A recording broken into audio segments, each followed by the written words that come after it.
In our last episode, we learned about how an evil serial killing grifter named John Robinson met vulnerable women in fetish chat rooms and lured them out to Kansas by offering them things he would never deliver. When it broke in the early 2000s, some regarded this story as a kind of cautionary tale. Be careful who you connect with online. And the idea of meeting strangers from the internet was still somewhat novel, even if it was really no different than meeting people through personal ads, as people had been doing throughout the 20th century. And online dating, while it may feel very much like a 21st century invention, has actually been around in various forms for 3, 4, even 5 decades. Arguably since the 1960s, when computer dating services first appeared. And in the 80s, there were video dating services and TV shows like Love Connection, which offered contestants a choice of 3 potential first date partners from a video lineup. It all evolved, parallel to technology, in the direction of what we have today: dating apps. Meeting people on dating apps has now become the norm. From Tinder to Bumble to Hinge, we live in the age of swipe culture.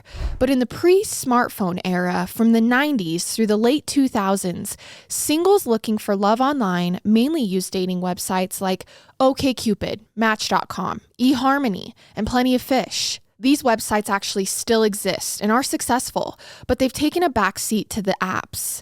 And although there's always some element of danger to any situation where you're meeting and going on dates with strangers, online dating has always presented unique risks.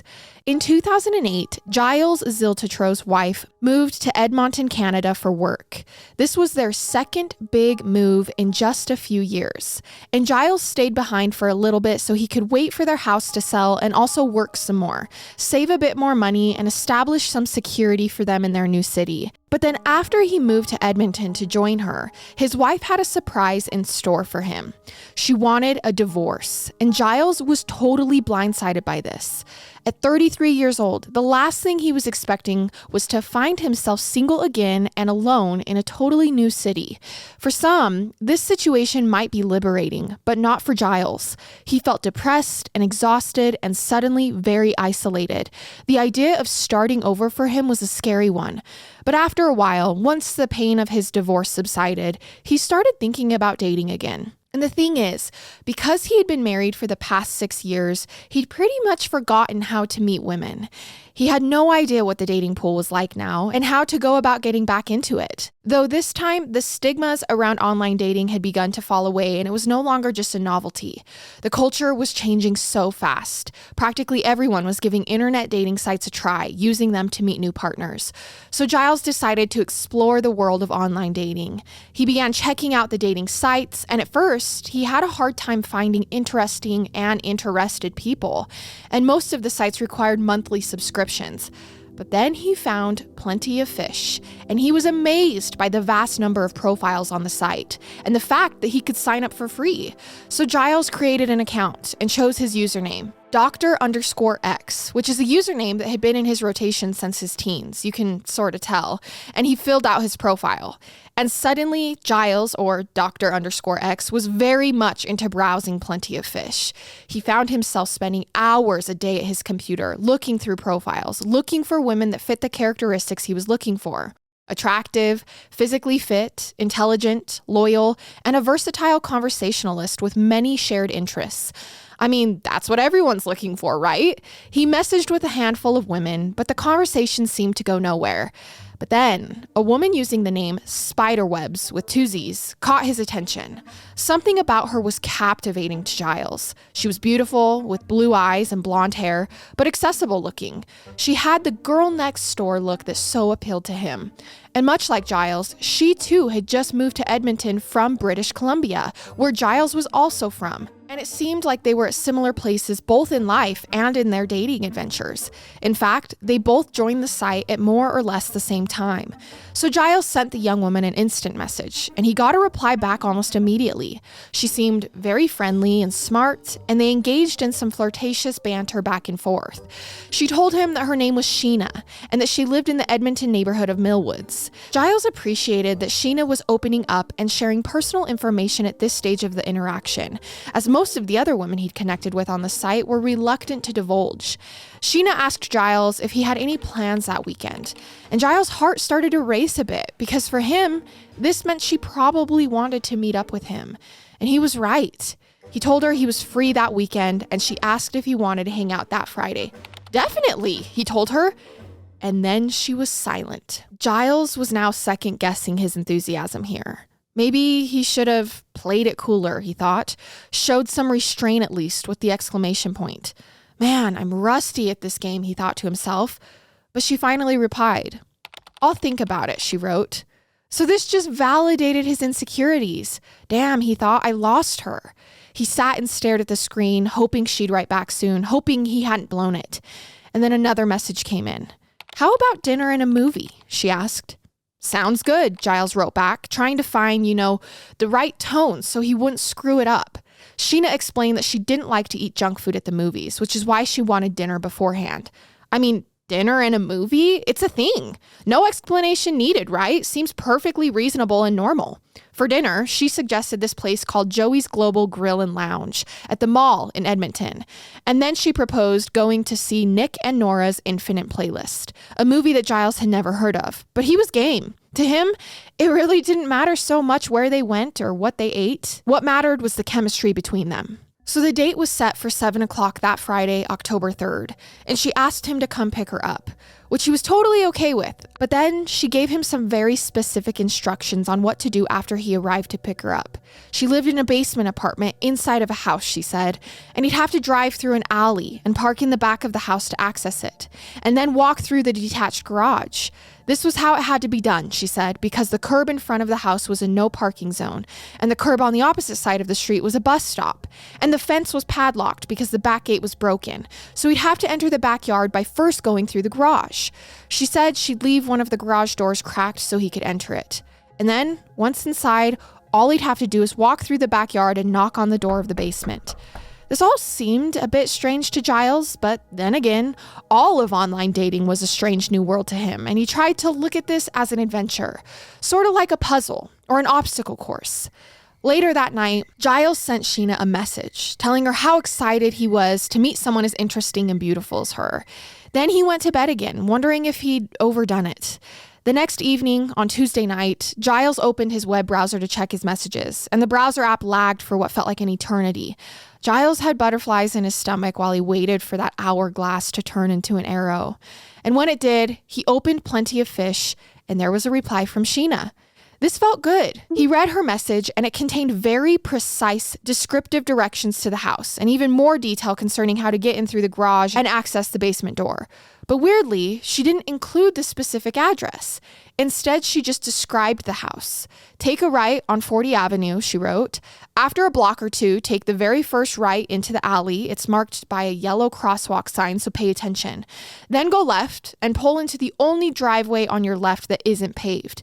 Now, if this were me, I would be counting the red flags by this point. But it seems like Gilles was just giving her the benefit of the doubt. Like maybe she just moved into the place and hadn't even memorized the address yet. Who knows? Don't worry about neighbors thinking you're a burglar, her message concluded. Everyone knows there's nothing valuable in there except for my car.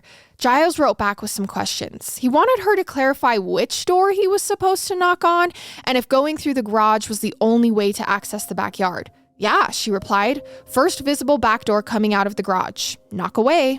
She wasn't really answering his questions to Gilles' satisfaction, leaving him both frustrated and also concerned about blowing his chances.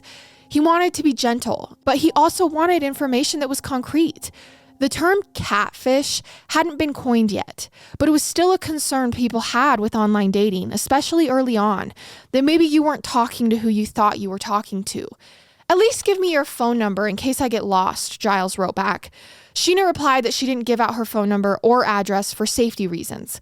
But, she added, if the date went well, he could have her phone number, no problem. Now, Gilles was feeling a bit weirded out by this, but like I said, he didn't want to sabotage it. And this was the first person that he'd felt genuinely excited about since meeting his wife more than 6 years ago. So he went to bed that night, but with apprehension, weighing on him. The next day, he sent her a quick message just to communicate this, however, indirectly. He wrote to Sheena, if I don't show up, it's because I couldn't find your place. She then replied, There's certainly no other driveways along our alley like this one, and the half-open garage door is a dead giveaway. LOL, see you at 7 on Friday. This, of course, just wasn't helpful, and at this point, Giles was faced with a decision. He could continue pressing and risk spoiling the date, which he absolutely felt at this point would be the consequence of getting too pushy, or let it go. And Giles decided to let it go. And really, what he was feeling was, hey, this girl's pretty friendly and pretty forward. And after all, things had already moved pretty fast from the first message to having a date planned all in one day. So he felt pretty optimistic. Giles was confident that, at the very least, there would be a second date. On Friday morning, the morning of the big date, Giles went to work, already waiting for the day to end. He went through the motions of his workday, hardly able to focus on anything. And when his coworkers invited him to join for happy hour at the pub, as per usual, he astonished them by declining. This was a first. And then when the clock struck 6, all that remained of Giles at the office was a vapor trail. It took him 20 minutes to get home, leaving him only a short window of time to get ready, freshen up, change his clothes, and split.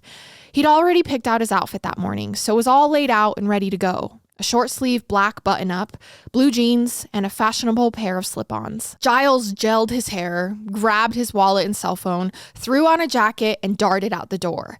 The dashboard clock read 6:45 p.m. when he set out on the road. And it seemed like he wasn't going to make it in time, but he had no phone number to call to tell Sheena that he was running late. He tried not to speed while driving toward her neighborhood, following the directions she gave him in her message. It was already getting dark, so he kept an eye sharply peeled for the landmark she gave him. A yellow crosswalk, first alleyway on the right, unpaved driveway, and there they were, one after the other. He took the right turn down the alleyway, and seeing the garage door partly cracked, he knew he'd reached the right location. He parked his truck in front of the garage door with the headlights facing it. He noticed a bunch of garbage and an old couch leaning up against the fence. And even though Sheena had mentioned this stuff in one of her messages, it still felt strange to him that someone would leave this stuff out for so long without it being picked up. He checked the time again, and it was now 7:15. He was 15 minutes late. He turned off the truck and stepped out and approached the garage door, which was open enough that all he needed to do was crouch a bit to get inside. Now, once inside the garage, he saw that it was pretty dirty, and there was some kind of dark film covering the windows. In one corner of the garage, he saw an old wooden chair and a steel drum. But what he was looking for was the door into the backyard. So intent Giles was on finding that he totally overlooked the green tarp that covered most of the other side of the garage and everything beneath it. Once he found the door, he made a beeline toward it, not wanting to be any later for his date than he already was. And as he reached out and turned the doorknob, someone, Sheena was his first thought, grabbed him from behind. And before Giles could even process what was happening, began beating him in the head. Then the person behind him reached around and pressed into his chest with what he later realized was a stun baton. Giles tried to run, but he got wedged between a pair of shelving units. When he turned around to face his attacker, he was horrified by what he saw. A figure in a hockey mask, painted black and gold, with their head covered completely by a hoodie. Chills ran down Giles' back. His heart was racing. He believed he was being mugged. The figure lurched forward with the stun gun and continued prodding Giles in the chest, though it wasn't having any noticeable effect. Giles struggled toward the garage door, and the figure continued trying to stun him with the baton. Giles grabbed the end of the baton and tried to wrestle it free from the man's hand. With his bare hand wrapped around the weapon, the man kept zapping him. But Giles was unfazed by this. He grew confident that he could overtake this guy and flee. But for some reason, which he would later realize were the sneaky effects of the stun baton, he barely had any muscle power, and the blows he kept landing were weak. And just then, the man drew a handgun and pointed it at Giles. Giles froze. The man ordered, "Get down on the ground, lie down on your stomach, put your head down, and put your arms behind your back." It was too dark in the garage for Giles to discern whether or not the gun was real, and he didn't want to call the man's bluff, so he complied. He got down on the floor of the garage and put his hands behind his back. "Look," Giles told the man, "take whatever you need. If you cooperate with me, you won't get hurt," the man replied. Well, that's what Giles was trying to do. "Take my watch, my wallet, whatever," Giles said. And as he lay on the floor of the garage, Giles could hear the man milling about. He was curious what the guy was up to, but every time he raised his head to take a peek, the man noticed and yelled at him to put his head back down. But then he stole another glance and saw the man handling a roll of duct tape. That's when Giles realized he wasn't being robbed. This was something far worse. "Put your head down and close your eyes," the man shouted. Giles heard a piece of duct tape being pulled and torn. Next thing he knew, it was over his eyes. He knew that he was about to die. Tears filled the tight pockets between the duct tape and Giles's eyes as he heard a jiggling sound behind him. It sounded like the man's belt. Giles now believed that he was about to be raped before being killed. His life began to flash before his eyes, images of his childhood, his family, like a slideshow in his mind's eye. Time slowed to a crawl and everything went silent. But Giles's attention then returned to the present moment. He didn't want to die, and his hands and feet were still free. So far, the duct tape had only been placed over his eyes, and since he knew this man was going to kill him, he felt he had nothing to lose in at least attempting to fight. He ripped the tape off of his eyes, pushed himself upright, and through tears yelled, "I can't go down like this." "Get back on the ground," the man yelled. Giles didn't comply this time. The man drew his gun and pointed it at him again. Giles moved in and grabbed the end of the barrel, pushing it away from his body. From what Giles could see behind the hockey mask, the man appeared stunned. And from what Giles could feel in his hand, the gun was plastic. What a sense of relief he felt in that moment. The whole balance of power suddenly reversed, he thought. And the man could see this new burst of confidence in Giles's eyes. The man then seized hold of Giles's other hand while Giles continued struggling with the gun. As the plastic gun began to bend, the man looked furious as he demanded Giles to stop. During the struggle, Giles noticed a pair of handcuffs lying on the floor in the center of the garage, reminding Giles what this man probably had in store for him. Giles picked up the cuffs and tossed them into a far corner, and the two men resumed scuffling with each other. Giles kicked his attacker in the groin, but then the man headbutted Giles. Giles punched him in the stomach without much effect. His muscles were still weak. "Not gonna cooperate?" the man asked angrily. "Then this is how it's gonna be." He began punching Giles in the side of the head. "Let me go," Giles demanded. "I promise I won't tell anyone about this. Just let me go." The man ignored him and continued his efforts to dominate him. Giles tried to push his mask off his attacker's head, but it was on too tight. "If you just do what I tell you to do," the man said, "I'll let you live." Giles continued to struggle while the man punched him mercilessly. Just then, Giles turned to see how far the garage door was open, and as the man grabbed a hold of his jacket, Giles slid right out of it, dropped to the floor, and rolled himself through the slightly ajar garage door and onto the unpaved driveway. The cold night air instantly chilled him as he got up and began to run from the house, only to stumble over and fall almost immediately. His legs weren't working. It was the effects of the stun baton. So he scratched and crawled his way away from the house. But then his attacker emerged from behind the door and grabbed his legs, trying to pull him back into the garage. Loose gravel slipped between Giles's fingers as he had nothing to grab onto for resistance. As his attacker approached the garage door, he had to briefly let go of Giles in order to roll himself back under. And somehow, Giles was able to generate enough adrenaline at this point to get onto his feet and start running. Giles ran between houses and made it as far as the walking path parallel to the road when he stumbled and again fell to the ground. Fortunately for Giles, he looked up and saw a couple walking their dog, and just behind them, a jogger in a tracksuit. The jogger jogged right on past. Meanwhile, as the dog-walking couple approached, he managed to push out a few words at a time. Through his hyperventilation, he said, "There's a guy. He's after me. He's trying to mug me. Please, help me." The couple looked stunned and just stared at Giles, saying nothing. Not knowing what to make of this mess of a man, balled up on the ground and drenched in his sweat. Maybe they thought he was high on something. As the attacker made his way toward the walking path, still wearing his hockey mask, Giles called out, "That's the guy!" Suddenly, the man lifted his mask ever so slightly and said to Giles, "Come on, Frank," motioning him to follow him back towards the garage, as though they were buddies, just joking around. The man returned to the unpaved driveway behind the house and then stopped, turning back around and silently watching, waiting to see what would happen. And then, miraculously, the couple with their dog began walking away. By this time, Giles's attacker had disappeared back inside of the garage, and Giles called out to the couple, "Hey, aren't you going to help me, please?" Neither of them said anything, but then the male turned around and began walking back towards Giles when his female companion called out to him, and he turned back around. "Hey," Giles called out again, "can you at least stand here and wait and make sure I get back into my truck safely?" And once again, the male began walking back towards Giles when his female companion called him back. And so the man did as his partner ordered. Never mind, Giles said under his breath. I'll just do it myself. He watched as the couple with their dog grew smaller in the distance, looking back periodically on their way back to wherever they were going, probably home. And if you're wondering why Giles himself didn't call 911, did he not have a cell phone on him? He had his cell phone on him. He was simply so stunned by the experience that he'd forgotten all about it.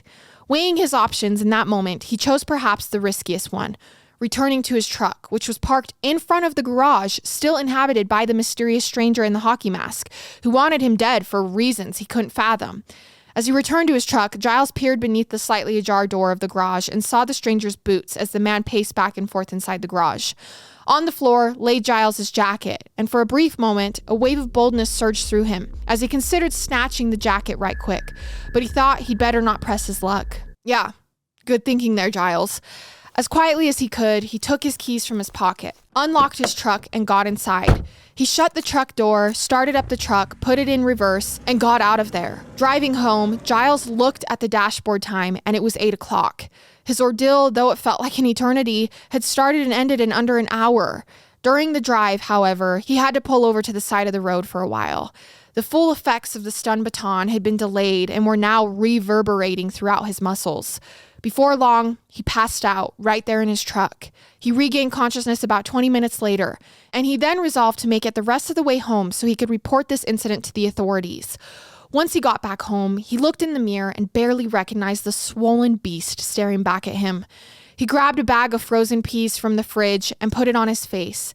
And though he was so exhausted, all he wanted to do was go to bed, Giles pushed himself to his computer so he could log on to Plenty of Fish and document his entire exchange with Sheena. But when he logged on, he discovered that all of the messages they exchanged, incoming and outgoing, had been deleted. And her profile, the profile username Spiderwebs, had been deleted too. He began to fear that without the proof of this exchange and proof of the person's profile, no one would believe his story. But one thing Giles did have the foresight to do was copy and paste her pictures and the directions she'd given him to that garage into a Word document so he could print it out. Giles went to bed, and in the morning he woke up in near crippling pain from the beating he'd taken, from the electric shocks, and from the entire ordeal he went through. It was a Saturday morning, and he couldn't even think about what had happened. That's how traumatized he was, and also embarrassed. What a chump he had been, he thought, to go through with this date despite all of the warning signs, all of the red flags. So as much as he knew he should go to the police, he decided to sit on it. Maybe he wouldn't even report it. He really just wanted to put the whole thing behind him and move on. And by Saturday night, Giles' swelling had subsided enough that at least at first, no one seemed to notice anything unusual about him, even though he was moving around stiffly like a 90-year-old with arthritis. On Sunday, the pain grew even worse, and his friend Rebecca actually noticed the bruises on his face immediately. She asked him what happened, and he told her the story. "You've got to go to the police," she said. "I know, you're right," Giles agreed, but privately, he still wasn't sure he was going to. Days passed. His coworkers noticed his injuries, and he had to tell them, too, the story of what had happened. Everyone at work insisted that Giles report the incident to the police, and he continued to agree, and even intended to, at some undefined point in the future, but he continued delaying it. The weekend after he was attacked was Thanksgiving in Canada. Now, Thanksgiving in Canada is different from our Thanksgiving in the US in that it's held a month and a half early on the second Monday of October. Giles spent that weekend with his family. And of course, he also told them the story. And all of them, too, urged him to go to police. And it was the same story. Giles agreed while having absolutely no intention of following through anytime soon, if at all. Meanwhile, that same weekend, Friday, October 10th, exactly 1 week after Giles' attack, a 38-year-old man named Johnny Bryan Altinger told his friends he'd had a hot date that weekend with a woman he'd met on Plenty of Fish. He sent his workmate, Willie, a link to the profile to show off his prospect. An attractive, young, brown-haired woman clad in only a bikini. 7 p.m. tonight at her place, Johnny wrote in an instant message over his work computer. But her instructions to her house were very weird, he added. "What do you mean?" Willie asked. "She won't give me her phone number or address," Johnny explained, "but I've got these directions to get to the house and I'm supposed to use the garage to enter." Willie agreed that this was bizarre. "When you get there, text me the address." As Johnny got ready for his date, he still couldn't wrap his head around the Rube Goldberg-style meetup. This is some real 007 type crap, he thought. So he called up his friend Dale just to give him a heads up about the situation. "Call me when you get there and give me the address," Dale told him, concerned. A little bit later, Dale's phone rang again. It was Johnny. "Hey, I just left," he said. "She wasn't there, but I met a guy in the garage." "What?" Dell was confused. "Yeah, the guy said he was a filmmaker and he was making a movie. He showed me a replica gun. I'll give you a shout a little later when I get home." Johnny hung up, and a short time later, he sent Dale an email. "She's home now. I'm heading over again. Hee hee." Several hours later, having not heard from him, Dale rang Johnny's phone several times, but it went to voicemail each time. The next morning, he tried again. Same thing. By mid-afternoon, Dale was concerned enough to start reaching out to some of their mutuals. By Sunday, Dale still hadn't heard from Johnny and continued to be unable to reach him. Meanwhile, Johnny's coworker, Willie, noticed Johnny hadn't logged into MSN Messenger, which was the messaging app they used around the office, since Friday afternoon. He sent his workmate a message. "How's it going? You still at that chick's place?" Ordinarily, he'd have assumed things had gone swimmingly well, but the strange circumstances Johnny had shared about the date instead made his coworker feel a creeping sense of dread. That Sunday evening, after Dale finished Thanksgiving dinner at his family's place, he called up their mutual friends, Marcel and Carolyn Souza, and told them he thought Johnny had gone missing. He explained what transpired on Friday, and the friends agreed to accompany him to Johnny's condo. They rapped on his front door and waited for a reply, but no one came to the door, and nobody stirred inside. They headed over to the parking garage and noticed that Johnny's red Mazda was missing from his parking spot, while his motorcycles, he had 2 of them, were both left uncovered. This was unusual. Johnny took good care of his motorcycles and always covered them with a tarp. The following morning, on Thanksgiving, Monday, Willie got an email from Johnny in response to the message he'd sent him over the weekend. Johnny wrote that there was no worries on his end. He and the girl had, quote, hit it off big time. And though it had only been a few days, they're falling hard for each other. He and his new girlfriend would be leaving on a vacation to the tropics right away. "Never done anything so spontaneous," the email concluded. "It would be a great experience to get in before I die." A little later, around 9 a.m., Johnny sent out an email to all of his coworkers and friends, which said that he had met, quote, "an extraordinary woman named Jen, who has offered to take me on a nice long tropical vacation. We'll be staying in her winter home in Costa Rica." He said he wouldn't be back in town for another 2 months, but he'd be checking his email periodically. And then his boss received a resignation email from him. "I thank you for the opportunity," it read, "and rest assured, I would not be leaving unless the new path I've chosen was truly life-altering." His Facebook page, which had been dormant for several weeks, suddenly saw a new status update. "John Altinger is taking off to the Caribbean for a few months. See you all when I get back," it said. Now, if you just listened to our last episode about John Robinson, you're probably experiencing deja vu here. On Facebook, Johnny's relationship status was changed from single to in a relationship. At the same time, his Plenty of Fish profile was deleted, and so was the profile of the young woman he had told his friends he was meeting. Some of Johnny's Facebook friends seemed excited for him and posted replies like, "Have fun, take lots of pictures." But Dale did not share their excitement. He knew Johnny well enough to know that he wouldn't just leave his job and run off to another country with someone he'd just met. And he definitely wouldn't leave his motorcycles, which he'd always protected with a tarp, uncovered to gather dust. Dale wrote Johnny a reply. "Who's going to pick up your brother from the airport?" It was a test question. If it were really Johnny, he wouldn't have any idea what Dale was talking about. However, this message got no reply. Neither did Johnny's boss when he followed up to ask for a forwarding address where they could send his final paycheck. On Tuesday, one of Johnny's coworkers got a response to an earlier message he'd emailed to Johnny about carpooling. "No carpool for me," he said. "I'm taking an extended vacation. Good luck." On MSN Messenger, Johnny's status was changed to, "I've got a one-way ticket to heaven and I'm never coming back." Everyone in Johnny's office was perplexed by his seemingly abrupt, out-of-character departure. A friend of Dale's sent Johnny a message on Facebook and insisted that he phone Dale immediately. Johnny replied that he wouldn't be able to call due to the terrible reception where he was staying.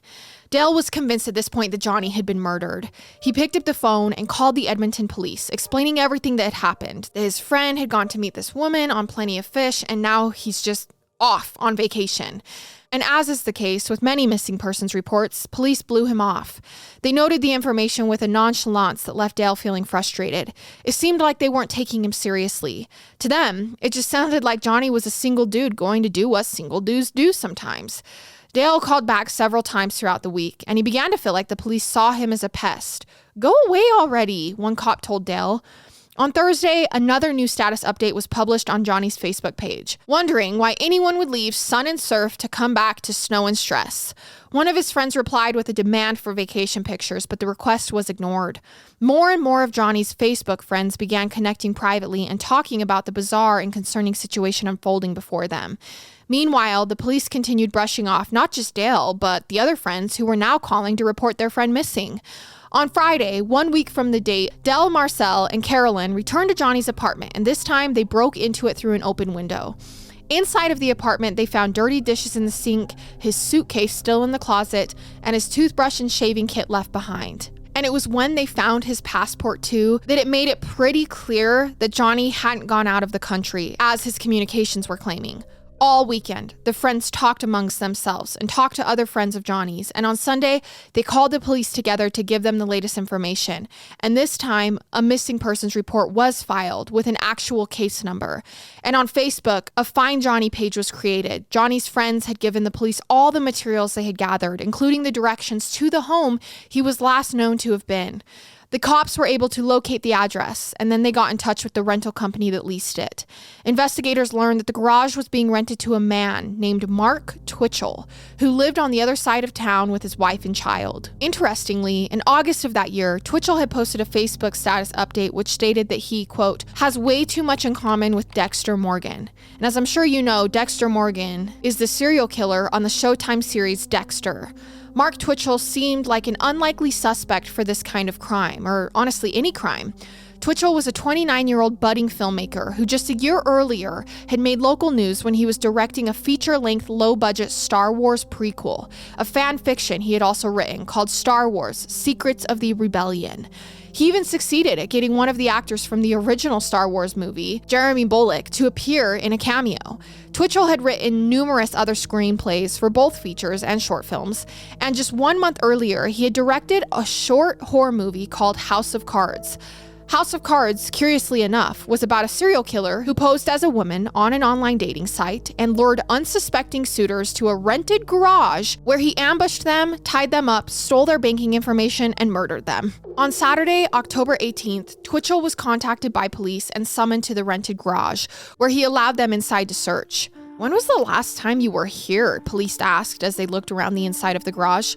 "Friday, October 10th, he told them. The police found the door leading into the backyard area had been screwed shut from the outside, so they broke through it and immediately the smell of gasoline and char hit their nostrils. Off to the side, there was an oil drum. What is it with internet killers and their drums? And next to it, a wooden chair and a table. And on the table was a receipt from a hardware store dated October 15th for rubber gloves, plastic sheeting, paper towels, a respirator mask, and a bottle of heavy-duty cleaning solvent. The items had been paid for with a MasterCard.